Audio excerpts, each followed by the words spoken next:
સો મેં એવું સાંભળ્યું છે કે મહાભારતનું જે 18 દિવસનું યુદ્ધ પૂરું થયું ત્યારબાદ પાંડવો અને ભગવાન શ્રી કૃષ્ણ એ 36 વર્ષ જીવ્યા હતા, રાઈટ?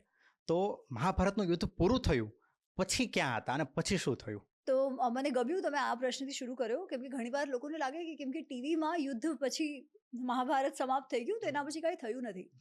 ઇનફેક્ટ અગર તમે ગીતા પ્રેસની મહાભારતની જે પુસ્તક જોશો ને, જે વેદ વ્યાસજીની મહાભારત, ઓકે, જે 6 વોલ્યુમ વાળી છે, જે 6 વોલ્યુમ વાળી છે, એમાં યુદ્ધ જે છે એ 4 વોલ્યુમમાં પૂરું થઈ જાય છે. અને એના પછી હજી 2 વોલ્યુમ્સ છે, ઠીક છે? એટલે આપણે કહીએ ને કે 60% જ ફક્ત કવર થયું છે યુદ્ધ સુધી. એના પછી જે 33% છે તો એના પછી આવે છે. 66% થઈ ગયું છે ને 33% એના પછી છે. તો એ જે 36 વર્ષો એ લોકો જીવે છે, પણ એમાં એક જે મોટો પ્રસંગ છે, એકચ્યુઅલી ઘણી નાની નાની વાર્તાઓ છે, હું તમને એવું કહું છું, પણ એક જે મોટો પર્વ, જે શાંતિ પર્વ કહેવાય છે મહાભારતનો, એ આવે છે યુદ્ધ પછી. જ્યારે 18 દિવસનું યુદ્ધ તો સમાપ્ત થઈ ગયું છે અને બધા કૌરવો જો છે એ તો બધા મરી ગયા છે, પરંતુ એક જણ જીવિત છે અને એ છે ભીષ્મ પિતામહ.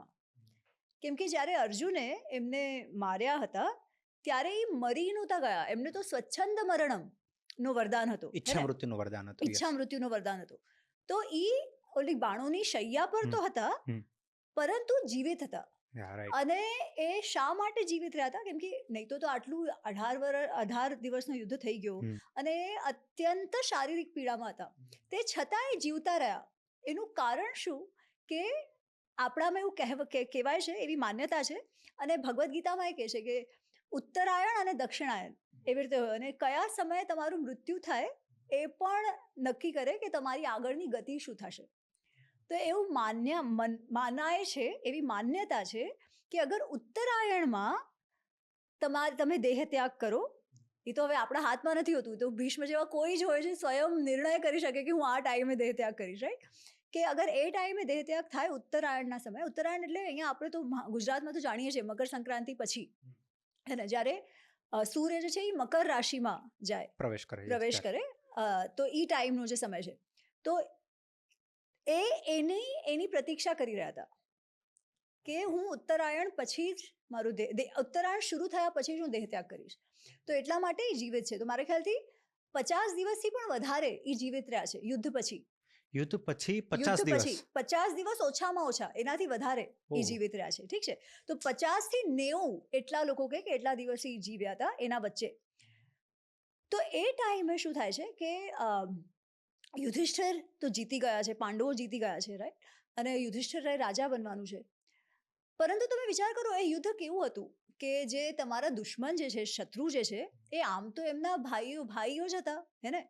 કાકા બાપાના દીકરાઓ હતા બધા, એમના દાદા હતા, એમના ગુરુઓ હતા, એ બધાનું મૃત્યુ થયું હતું. અને મૃત્યુ ફક્ત એ લોકોના સાઈડ નહોતું થયું, પાંડવોના 5 જે દ્રૌપદીના 5 બચ્ચાઓ, અભિમન્યુ, ઘટોત્કચનો દીકરો, બધાના મૃત્યુ થઈ ગયા છે. એટલે આપણે કહીએ ને કે જે સેકન્ડ જનરેશન જે પાંડવોનું છે એ બી ઓલમોસ્ટ, એક ઓલો બબ્રુવાહન જેને ભાગ નહોતો લીધો યુદ્ધમાં, એને છોડીને ઈરાવાન, જે આના 3 બચ્ચાઓ છે અર્જુનના, ઈરાવાન, બબ્રુવાહન અને અભિમન્યુ અને દ્રૌપદીનો હજી એક દીકરો, ઓકે, ઠીક છે? એમાંથી ફક્ત બબ્રુવાહન જીવિત છે. ભીમનો જે છે એ ઘટોત્કચ અને આ દ્રૌપદીનો જે બીજો સૂતસોમ જેને કહેવાય છે, તો એ બી બંને ગુજરી ગયા. બાકી જે 3 દીકરાઓ છે દ્રૌપદીના, એ બી ગુજરી ગયા. એ અલાવા એમના જે સસરા છે, દ્રૌપદીના પપ્પા, દ્રૌપદીના બધા ભાઈઓ, અભિમન્યુના સસરા વિરાટ, નરેશ ને એ બધા જ ગુજરી ગયા, બધાનો વધ થઈ ગયો છે. તો આમ જીતી ગયા, પણ જીત કોની માટે? આ કેવો વિજય છે જેમાં તમે તમારા બધા લોકોને ખોઈ દીધા છે. તો જેમ અર્જુનને વિષાદ થયો છે યુદ્ધ શરૂ થવાની પહેલા, એવો જ વિષાદ હવે યુધિષ્ઠિરને ગ્રસી જાય છે. અને યુધિષ્ઠિર કહે છે મારે રાજ્ય જોઈતું જ નથી. આવું કેવું રાજ્ય જે મારે આટલા મારા સ્વયંના લોકોનો સંહાર કરીને આ રાજ્ય મેં પ્રાપ્ત કર્યું, આવું તે વળી કેવી આ વિજય છે? મારે પ્રાયશ્ચિત કરવું છે, મારે તપસ્યા કરવું છે, મારે સંન્યાસ લઈ લેવો છે, હું તો જાઉં છું વનમાં. પછી બધા એમને સમજાવે છે કે ના, એવું ન કરો, તમારું હવે આ ફક્ત પહેલાં તો ચલો તમારી માટે મહત્વપૂર્ણ હતું, ધર્મની વાત હતી, પણ હવે તો તમારું કર્તવ્ય છે કે તમે બધાનું ધ્યાન રાખો. જે હારી ગયા છે એ લોકો તો જે જીવિત છે ને, એમની વહુઓ હજી જીવે છે, એ બધાનું તમારે ધ્યાન રાખવાનું છે. તો તમે તમારું કર્તવ્ય કરો. તો એ એમને સમજાવવામાં આવે છે, ધીરે ધીરે એ માની જાય છે. પછી એક દિવસ ત્યાં સુધી હજી કૃષ્ણ ત્યાં જ છે, એ હજી હસ્તિનાપુર જ હસ્તિનાપુરમાં છે. જ હા. છે. ઓકે. પછી એક દિવસ યુધિષ્ઠિર જોવે છે કૃષ્ણને કે કૃષ્ણ આમ ધ્યાનસ્થ છે. તો એ જઈને પૂછે છે કે શું થયું કૃષ્ણ, તમે કેમ આમ શાંત બેઠા છો? તો કૃષ્ણ કહે છે કે ભીષ્મ પિતામાં એ હજી કહેવાય ને કે આ કૌરવ કુળના એકદમ સિતારા જેવા છે, શાઇનિંગ સ્ટાર જેને કહીએ એવા છે એકદમ. એ જલ્દી જ દેહ ત્યાગ કરશે. એ જ્યારે મૃત્યુ પામશે ત્યારે તો એક શું કહેવાય કે એક એરાનો અંત થઈ એક જશે, યુગનો અંત આવી એક જશે. યુગનો અંત થઈ જશે. અને એમની સાથે સાથે જે ધર્મની સમજ છે, જે રાજધર્મની સમજ છે, હમ. એ બધી જ વહી જશે. હમ. શા માટે? કેમ કે તમે વિચાર કરો, આમ શાંતનુ એમના પપ્પા હા. એ શાંત એમના પપ્પા માટે થઈને કે એમના લગ્ન સત્યવતી સાથે થાય એટલે એમણે એ તો કહી દીધું કે હું રાજ્ય છોડી દઉં છું અને હું લગ્ન ક્યારે નહીં કરું. પરંતુ થયું શું? ભલે એ રાજા ન બન્યા ક્યારે, પણ શાસનમાં એમનો ભાગ તો રહ્યો ને રહ્યો જ. કેમ કે એમના પપ્પા ગુજરી ગયા ત્યારે તો એના જે ભાઈઓ હતા એ નાના નાના હતા. પછી ભાઈઓએ બંને જલ્દી ગુજરી ગયા. પછી આ પાંડુ, ધૃતરાષ્ટ્ર, એ બંને નાના નાના હતા. એટલે કેટલાય વર્ષો સુધી તો એમણે જ રાજભાર સંભાળ્યું. એના પછી બી જ્યારે ધૃતરાષ્ટ્ર તો આંધળા હતા ત્યારે વિદુર અને ભીષ્મ એ લોકોએ મળીને જ સંભાળ્યું. એટલે કૃષ્ણ કહે છે કે સૌથી વધારે અનુભવી અને સૌથી વધારે જેમને જ્ઞાન છે, ધર્મનું જ્ઞાન છે, એ વયા જશે અને એમની સાથે બધું જ્ઞાન વયું જશે. તો તમે એમની પાસેથી એ શીખો. ત્યારે ભીષ્મ અને યુધિષ્ઠિર વચ્ચે સંવાદ થાય છે. ભીષ્મ એ બાણોની શૈયા પર જ છે અને એમના વચ્ચે જે સંવાદ થાય છે એ આખો આવે છે શાંતિ પર્વમાં. એટલે શાંતિ પર્વ મહાભારતનો સૌથી મોટો પર્વ છે. 18 પર્વ છે મહાભારતમાં. ઠીક છે, 18 પર્વ. એમાંથી એટલે 6 પુસ્તકોમાં 18 પર્વો. બરાબર. શાંતિ પર્વ એકલો 5મા પુસ્તકમાં છે. એટલો મોટો એ પર્વ છે, સૌથી મોટો. ઠીક છે. તો એ જે એમના વચ્ચેનું જે સંવાદ છે અને એ બીજામાં બી જાય છે અનુશાસન પર્વમાં. તો એના પછી એ થાય છે, એ તો મુખ્ય છે કે એમના અમુક દિવસો સુધી સંવાદ ચાલે છે જેમાં તમે કહો એનું જ્ઞાન વિશે ચર્ચા થઈ છે. આશ્રમ વ્યવસ્થા, વર્ણ વ્યવસ્થા, રાજધર્મ, એક રાજાએ કેવી રીતે રહેવું, એક લીડર જે આપણે કહીએ એણે કઈ રીતે શાસન કરવું, એનો પોતાનું જીવન કેવું હોવું જોઈએ. આજે આપણે ખબર ને લીડરશિપ ટોક્સ ને એવું બધું કરતા હોઈએ છીએ, એ બધું એમાં એમણે કવર કર્યું છે. પોલિસીની વાત છે, ટેક્સ કેટલો લેવો જોઈએ, કઈ રીતે તમારા જે વૈશ્ય વર્ગ છે, જે વણિક છે, ટ્રેડર્સ છે, એ લોકોનું કઈ રીતે ધ્યાન રાખવાનું, એ બધું એમાં આવી ગયું છે એ શાંતિ પર્વમાં.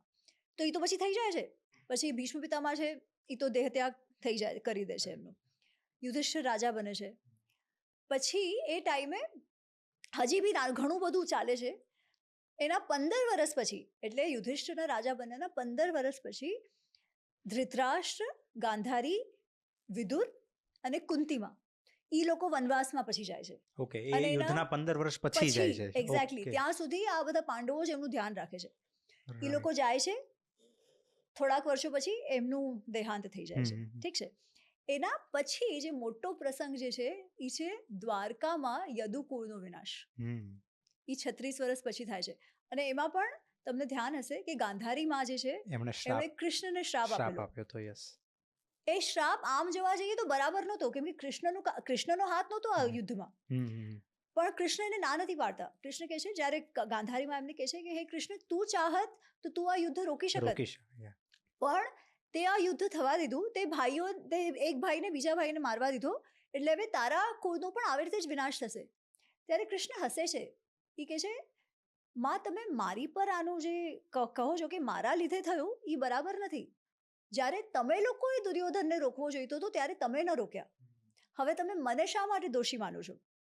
તેમ છતાંય હું આ તમારો શ્રાપ પણ સ્વીકાર કરું છું. કેમ કે જે યાદવો છે ને એ ખૂબ શક્તિશાળી થઈ ગયા છે, અને શક્તિ સાથે શું થાય, તમારું પતનનું બી શરૂઆત થઈ જાય, કેમ કે અહંકાર ખૂબ આવી ગયો હોય. તો એ કહે છે, મને ખબર છે આવું તો થવાનું જ છે, એટલે હું વિરોધ નહીં કરું, હું એનો પણ સ્વીકાર કરું છું. પછી એ દોરાન એ લોકોને જે યાદવો છે કે એમના અહંકારમાં હજી બી કાંઈક એક થઈ જાય છે ને એક ઋષિનો પણ એમને શ્રાપ લાગી ગયો છે કે તમારું વિનાશ થઈ જશે એમ કરીને. તો યુદ્ધના 36 વર્ષ પછી કૃષ્ણને એવા અણસાર આવવા માંડે છે, એટલે કૃષ્ણ શું દ્વારકાવાળા બધા જોવા માંડે છે કે બધું જેવું થવું જોઈએ ને, જે આપણી પ્રકૃતિ છે જેવું થવું જોઈએ એનાથી વિપરીત થઈ રહ્યું છે. જ્યારે વરસાદ આવવો જોઈએ ત્યારે નથી આવતો, જ્યારે ન આવવો જોઈએ ત્યારે આવે છે, જ્યારે હવા ન ચાલવી જોઈએ ત્યારે ચાલે છે, અચાનકથી આંધી જેવું આવી જાય છે, બધું જે ન થવું જોઈએ એવું થવા માંડે છે, અને જે થવું જોઈએ એવું નથી થતું. તો પ્રકૃતિનું જે વ્યવહાર છે એનાથી કૃષ્ણ સમજે છે કે હવે આ અંતનો સમય આવી ગયો છે. એ જ ટાઈમે પાછો એમનો એક દીકરો છે સાંબ, એને બીજો એક શ્રાપ મળે છે જેનાથી એનું પ્રસૂતિ થાય છે. મૂસળ જે આપણે કહીએ ને, લોહાની મૂસળ, એની લોખંડની મૂસળ. અને એવું કે ઘણા વર્ષો પહેલાં થઈ ગયું હતું કે જે લોખંડ જે છે એનાથી પાંડવો એકબીજાને મારી નાખશે, એવું એમના પર બીજું શ્રાપ હતું. પાંડવો નહીં, યાદવો એકબીજાને મારી નાખશે. યાદવ એકબીજાને મારી નાખશે. તો હવે એ પણ સાચું થવાનું હતું. એટલે એ ટાઈમે કૃષ્ણ કહે છે કે આપણે બધા જઈએ બહાર, અને એ લોકો જે આજે આપણે કહીએ છીએ ને કે પ્રભાત ક્ષેત્ર, ત્યાં બધા જાય છે, બધા યાદવો પિકનિક માટે થઈને. ઓકે, એટલે આ જે યાદવો હતા એમનું મૂળ સ્થાન કયું હતું અત્યારના સમય પ્રમાણે જોઈએ તો? આમ તો બધા મથુરાના છે ને. એ લોકો જ્યારે પહેલા તો કંસ ને એમની સાથે બધા હતા, એ બધા યદુકુળના કહેવાય. ઓફકોર્સ યાદવો છે ને એમના બીજાએ ઘણા બધા રાજ્યો હતા, પણ દ્વારકા વાળા જે છે એ મૂળ બધા મથુરાના. ઓકે. એ જ્યારે કંસનું મૃત્યુ થાય છે અને એના પછી જ્યારે જરાસંઘ છે એ 18 વખત આ લોકો પર ચઢાઈ કરે છે મથુરા પર, એ સમયે જે મથુરાના જે યાદવો છે એ લોકો કૃષ્ણને કહે છે, કૃષ્ણ જ્યાં સુધી તું અહીંયા રહીશ ત્યાં સુધી આવી જ અમારી હાલત થશે, ઠીક છે? આવી રીતે જ જરાસંઘ અમારા પર અટેક કર્યા રાખશે. હવે એ અલગ વાત છે કે એ લોકો હંમેશા યાદવો છે એ હરાવી દેતા જરાસંઘને પાછું જવું પડતું, પરંતુ એ એટલો શક્તિશાળી હતો કે થોડાક ટાઈમે પાછો આવતો. હવે જ્યારે તમારું રાજ્ય આખો ટાઈમ યુદ્ધમાં જ હોય ત્યારે તમારી બીજી શું પ્રગતિ થવાની? તો એટલા માટે થઈને એ લોકો બધા એવું છે કે કૃષ્ણ અહીંયાથી જાય તો સારું. તો કૃષ્ણ કહે છે ઠીક છે, એમને પણ એવું લાગે છે કે હું અહીંયા રહીશ ત્યાં સુધી તો આવું જ થશે, એના કરતાં હું જ અહીંયાથી વયો જાઉં છું. એટલે કૃષ્ણ, બલરામ અને જે બીજા અમુક એમની સાથેના યાદવો છે એ વયા જાય છે અને દ્વારકાની સ્થાપના થાય છે. તો એનું મૂળ તો બધા મથુરાવાળા છે. હા, એ ટાઈમે તો મથુરાવાળા. તો પછી એ લોકો 36 વર્ષ પછી જે પિકનિક પર જાય છે ત્યારે જે યુદ્ધ થયું હોય છે ને મહાભારતની, એ સમયે સાત્યકી અને કૃતવર્મા એ બંને પણ યાદવો છે. એ લોકો અલગ અલગ કેમ્પ્સમાં છે. સાત્યકી જે છે એ પાંડવો તરફથી હતો અને કૃતવર્મા જે છે એ કૌરવો તરફથી લડ્યો. તો એ લોકો મદિરા બધાએ પીધી છે, સોમરસનો પાન કર્યો છે, અને એકદમ જે દારૂ પીને હાલત થાય એવી બધાની હાલત છે, ઠીક છે? અને એવામાં ત્યારના કોઈક પ્રસંગને લઈને એ લોકો વચ્ચે વાદ વિવાદ શરૂ થઈ જાય છે, અને વાદ વિવાદ એટલો વકરે છે કે સાત્યકી કૃતવર્માને મારી નાખે છે. તો કૃતવર્માના જે લોકો છે એ સાત્યકીને મારી નાખે છે, અને એ જે શરૂ થાય છે કેમ કે બધાએ પીધેલું હતું એટલે બધા એકબીજાને મારી નાખે છે. અને એ રીતે યાદવો જે છે એ બધાનું વિનાશ થઈ ગયો છે પોતે જ એકબીજાને મારીને. પણ એમાં સ્ત્રીઓ અમુક હતી સાથે, અને જ્યારે આવું ચાલી રહ્યું છે ત્યારે બલરામ જોવે છે અને આમ એકદમ વૈરાગ્ય ભાવથી ત્યાંથી નીકળી જાય છે, જંગલમાં વયા જાય છે. કૃષ્ણ આ બધું જોયું. પહેલાં તો એ એવો પ્રબંધ કરે છે કે જો સ્ત્રીઓ જીવતી છે અને બાકી જે બી જીવતા હોય એ લોકો વયા જાય પાછા દ્વારકા. તો એમને લઈને એમના જે દારૂક, એમનો જે સારથી છે એને કહે છે, દારૂક તું અમને લઈને જા અને તરત હસ્તિનાપુર જા. ત્યાં અર્જુનને કે શું થયું છે અહીંયા, એને કે અહીંયા આવે અને અહીંયાના જે બચેલા વ્યક્તિઓ છે, સ્ત્રીઓ, બાળકો છે, એ બધાને લઈ જાય. હું હવે દ્વારકા નહીં આવું, હું આવું દ્વારકા ના જોઈ શકું, હું ત્યાં જ જઈશ જ્યાં મારા મોટા ભાઈ છે બલરામ જ્યાં છે ત્યાં હું જાઉં. તો એ જ્યારે જાય છે વનમાં, ત્યારે એ જોવે છે કે બલરામ જે છે એમણે તો દેહ ત્યાગ કરી દીધો હતો, એટલે એ પોતે પણ એક ઝાડ પાસે બેસી જાય છે ધ્યાનસ્થ અવસ્થામાં. ત્યારે એક અહીર વ્યાધ છે, એ શિકારી જે છે અહીર છે, એણે અભીર એકચ્યુઅલી કહે છે લોકો, પછી આપણે અહીર કહીએ છીએ પણ ત્યાં એમાં અભીર જાતિનો એક જે છે એ ત્યાં છે. એને એમ કે કોઈ હરણ છે અને એ બાણ છોડે છે, બાણ મારે છે, અને જે કૃષ્ણને લાગે છે અને એકદમ એ વિષવાળો બાણ છે, એટલે એનાથી એમનું દેહ ત્યાગ, એટલે જે કૃષ્ણ લીલા છે એ સમાપ્ત થઈ જાય છે પછી, એવું આપણે માનીએ છીએ.